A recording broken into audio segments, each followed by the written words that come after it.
So, ayan, irilipat ko na si Robidona kasi hindi na siya kasya sa kanyang pot. Ayan, galit na galit. Gustong manakit ang itsura ni Robidona. So, tara, tanin na natin.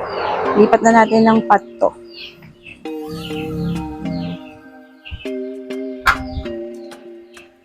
So, ayan, nilipat lang natin siya ng pot. So, mas malaking pot. Tapos, sabay na natin si Bonsef. Ayan. So, sorry, puro repotting ang ating vlog today. Dahil nga, pang-repat na kasi sila. So, since magre-repat naman din ako, edi, i-vlog na natin yarn. Ayan. So, si Bonsai, wala akong naging problema sa plants na to. Bait mo talaga as in.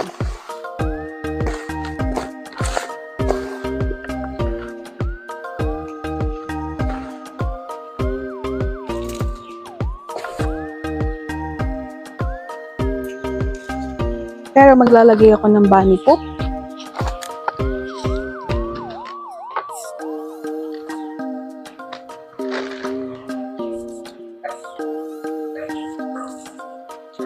Ayan, bunny poop.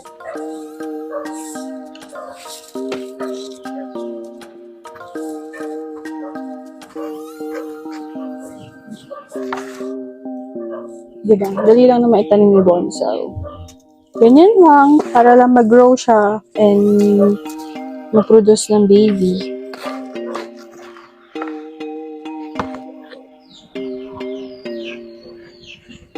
Pizza. Ayan, asa na tayo? So, lalagyan ko lang muna ng lupa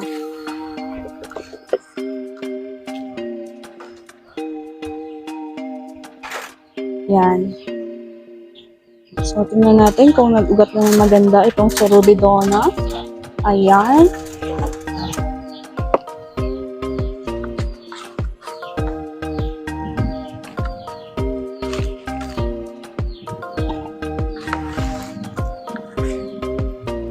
Nalagyan ko lang ito ng lupa here, ng mabilis. Tapos, lalagyan ko na bunny poop din for the fertility.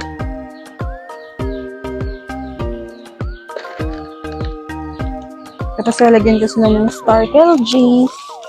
Sparkle G, yan. Wait lang. Paplakahin ko lang to.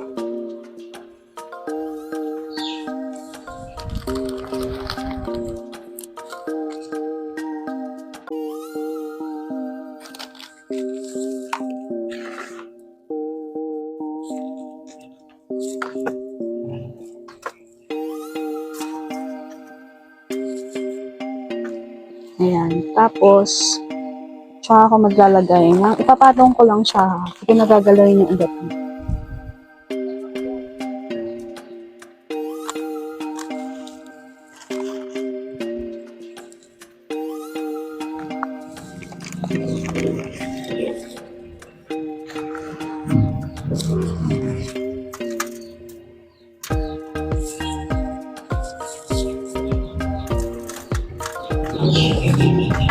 So, ayan. Kaya ganyan yung kulay niya is, masyado siyang sa sun, nakatutok. And, tapos, maliit yung pot niya, kaya madali siyang ma-stress.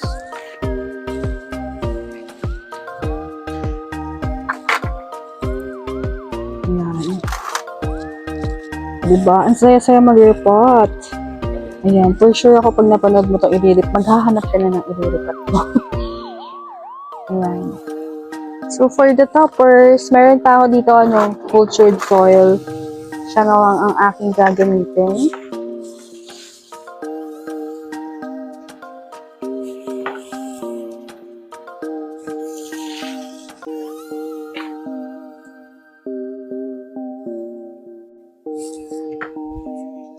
Asan na siya?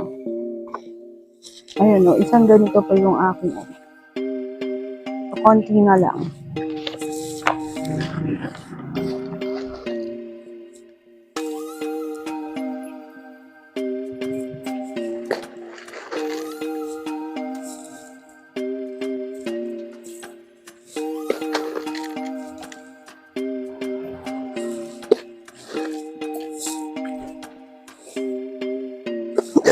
is busog ako sa tubig.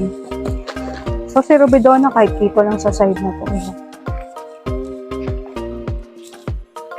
Ito, wala silang toppers. Pero, naglalagay ako ng konti lang.